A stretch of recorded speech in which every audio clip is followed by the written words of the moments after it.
Tips lang po mga kamakina, pag magkagawa po kayo ng ganitong mga unit na 1TR engine, nagbalik kayo ng valve cover gasket, or naman po ginawa ninyo, nagtagkan po kayo ng intake pipe, huwag nyo po kakalimutang ibalik to, no? Kasi sa sobrang dami ng sakit nitong 1TR engine natatanggalin, nakakalimutan pong ikabit itong vacuum hose na to, no? So nagkukos po ito ng low power, kaya kailangan po maganda po ang flow nito, hindi pilipit. So dapat nakasaksak po ito. Maraming beses po ako naka-experience na nakalimutan pong ikabit itong hose na to. Low power po ang dahilan. Meron pa po ako isang client noon na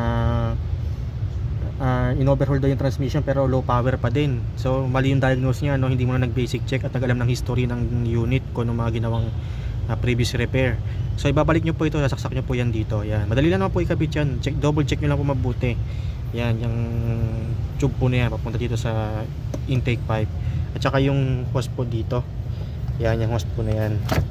Ito po. Ay, huwag nyo kakalimutan po itong hose na yan, nagkakabit.